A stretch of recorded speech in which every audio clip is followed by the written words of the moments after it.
what's going on, guys? It's me, Train Man, and welcome back to the Zombie Train, episode 162. That's what this is, right? I just guessed. I know that very shortly we'll be getting another run session. That's next week. Yeah, it's next week. Next week we'll be getting another run session. I'm not sure if there's going to be a story over that or not. Don't know. I normally do post-com on them, so there's a good chance. Anyways, this episode, we do a lot on the old main and we do a little bit down here. I noticed performance was a little bit low down here, but either way, I had to throw down some signals just to sort of complete the area, and then I needed to put down the ballast underneath the tracks, which was a pain because this map is lagging out so hard now that laying down the ballast, or laying down texture in general, you have to go fairly slow, and it's kind of annoying. Keep in mind, this is 8 times speed. And then I go over to the old main and I build some new ridges, I build some new trackage, various things like that.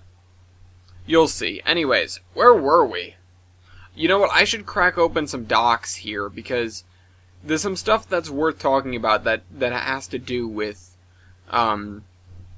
last week's episode. There's somebody in particular I want to make mention of, and that his name is Mike Cross. That is Kross. He was the brother of the woman who I personally pulled away from Yonkers. Oh, what was her name? Was it Miranda? I don't know. Hold on, let me check, actually. It'll be in this document here, but I need to go find it. Shortly after we got back to New Haven, they had to fortify the defenses really heavily, and we helped with that. And to their credit, the Navy helped as well, but nobody was on good terms with them after that. Nobody around there, at least. It's sort of, they had to admit, well, we effed up big time. And everyone, all the New Havenites were basically like, yeah, you did.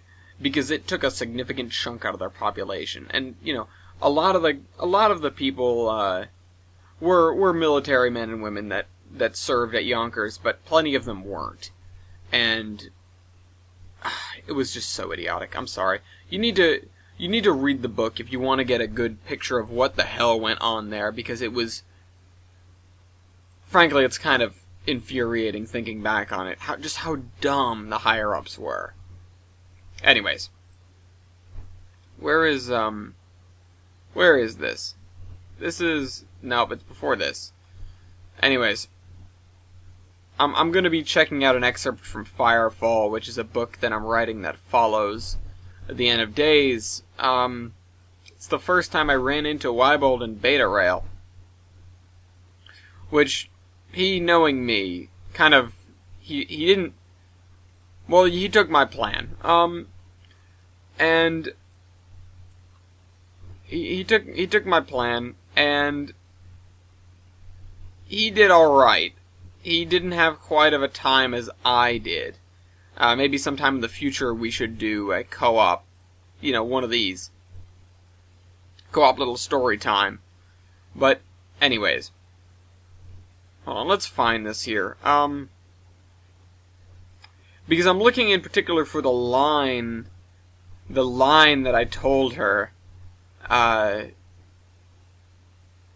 on. Or don't hold on necessarily, but I should get along with something here.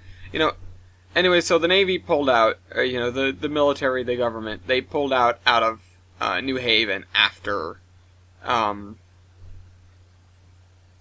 after what went down in Yonkers. It was sort of like, well, we're hands off now. We did bad. We screwed up enough that we're not gonna bother trying this again.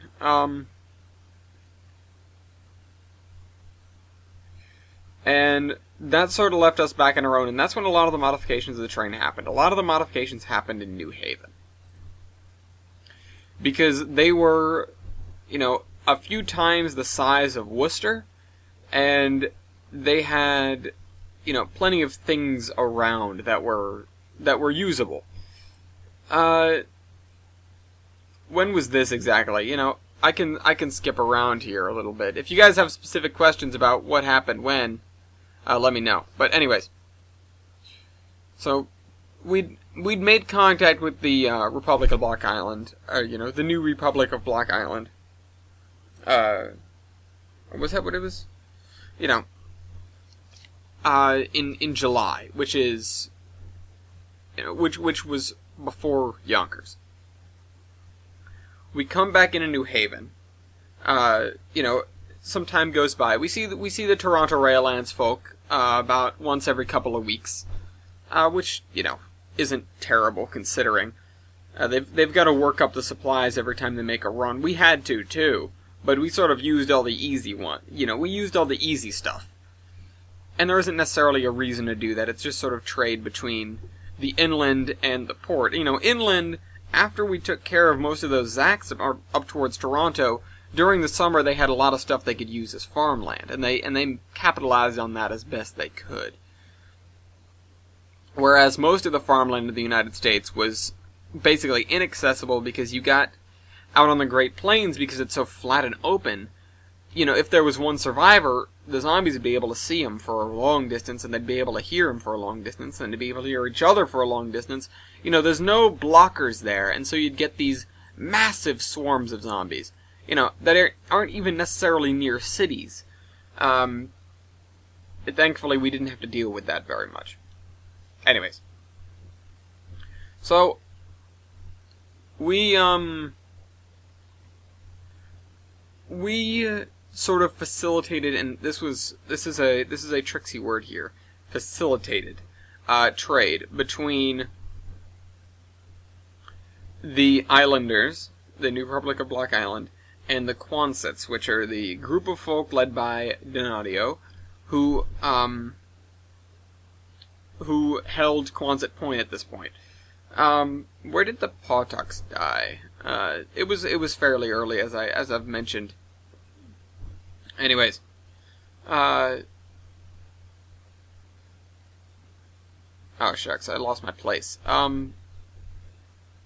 But there was a place, around the winter time, around when things started to get dark, after we'd facilitated trade and whatnot, we started to venture southwards. Obviously we knew the larger cities like Baltimore and D.C. and things like that. They were toast, and that was no surprise whatsoever. But we knew, just sort of gut feeling, but also because we'd heard a couple of people, he said, she said, sort of, this community's alive. There are people here. They're doing this, and it's like, well, and I'm looking around at my crew, and we're just sort of hanging out in New Haven, and occasionally running into Rhode Island, and because we wanted to get the Islanders to come into New Haven, but they didn't want to do that, because it was a greater distance and they had a very limited supply of fuel they were getting from some tanks out in the port of Providence. Now these guys, those tanks, they lasted a great while, but they eventually ran dry, and we had to resort to other methods, which is something I'll get to. That was in March of 2014, so it's about half a year after Yonkers. That's when we first met the Brits, the Britons. You'll see what I mean when I get to that, I suppose. They were the first overseas sort of anyone that we came in contact with, and they ended up playing a very major role in some things far down the line. But that's to get to. So we started exploring southwards. We made contact with a lot of little towns, including one of them was, I think, Orange. We'd been through there before, that's for sure. And a couple of other things. Now, this is too far down again. I keep skipping. We actually went over the Hiwassee Loop once, if you guys know what that is. Shush. Oh,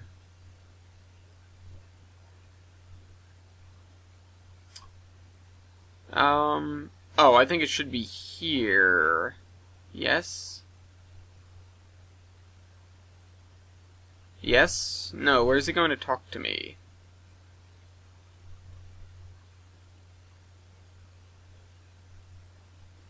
No, I don't know. Anyways, it should be up here somewhere. It should be around here. Oh, yeah, there we go. Yeah, Miranda. Miranda Cross. My sister, he goes, my sister was in Yonkers with the Corps. You might remember her. And I said, yeah, acting like she was going to take on the 20 million Zacks on her own or die trying. That's her, he said. Mark on the calendar the day she runs away from anything. I laughed. She only moved when you complimented her, I know. She told me the whole story. Nobody else is going to die today, especially not someone beautiful. He nearly cracked a smile. That's always worked. Always, always worked. But yeah, that was that excerpt. That was me running into, basically the world gets a lot bigger, but at the same time it gets a lot smaller, because the people you meet, there are a lot fewer people. So you end up running into the same people repeatedly, despite the fact that everyone's spread out. But anyways, we did some forays down into Virginia and into the Carolinas and even into Georgia. And then there was a point at which we lost our front coupler. And that's something that's like, wait, what? But what happened is, we had this long string of coal hoppers on a grade. And they had the brakes locked on, of course, because they're just sitting there, they've got no engine on them. And we have to get past them. So we pull the train up to them, we couple up the air hoses, we start releasing the brakes. For whatever reason, it may have just been the way the system, or, may have just been the way things lined up, or, the way the pipe was, instead of, there were probably a couple of leaks somewhere that facilitated this. But the last car, the farthest car away, is what started moving first. And it goes, chink, and it pulls on the coupler, and that pulls on the one behind it, and behind it, and behind it, and behind it, and behind it, and it comes like this roar up the line of cars towards me. And this is a long train. It goes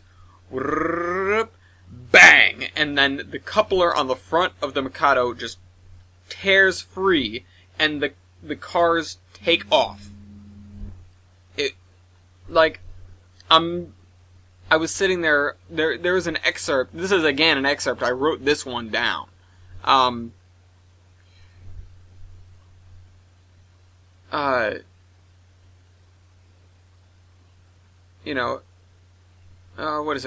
is it? This thing sort of, it ripped our coupler off, basically. And you don't generally carry spare couplers. We started carrying, like, one after that, just in case. But we but we usually didn't have the tools to attach a new coupler, so what we did is we went to Selkirk. Selkirk Yard. It's a very major CSX facility, and I know you're probably saying, well, why didn't you go to something NS down there? Well, I wasn't really interested in foraying in any new territory when basically the engine is crippled. So it was like, okay, well, let's head back north. We've got some supplies, we've made some contacts. We'll come back here later, and we do. But we went up to Selkirk, and that was, again, check the timeline. I X'd out the timeline. That was smart.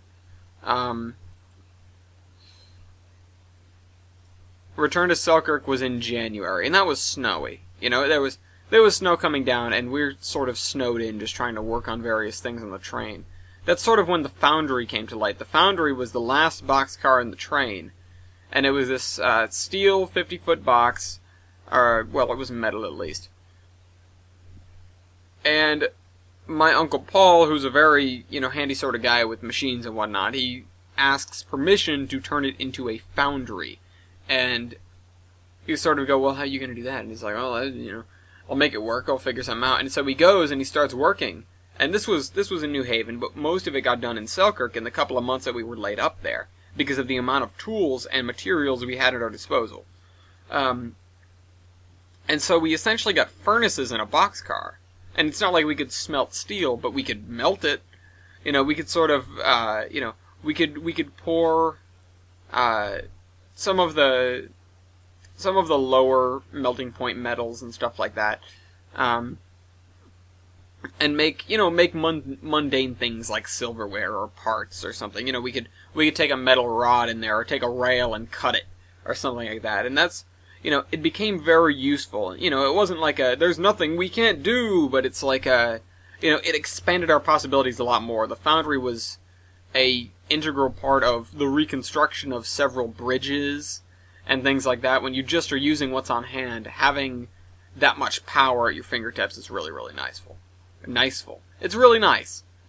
Anyways, so up in Selkirk we find out about Beta Rail, and I am elated, but we don't ever get to figure out when we're gonna meet or anything, because I'm staying out east and he's staying out west.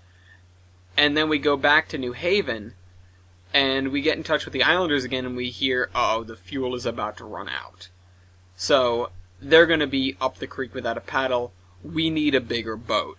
Or, well, at least we need one that doesn't consume fuel. Okay, well, what's a nice big sailing ship we can get? Well, I know of one in Boston. It's called the Constitution. See you guys next week. Train Man out.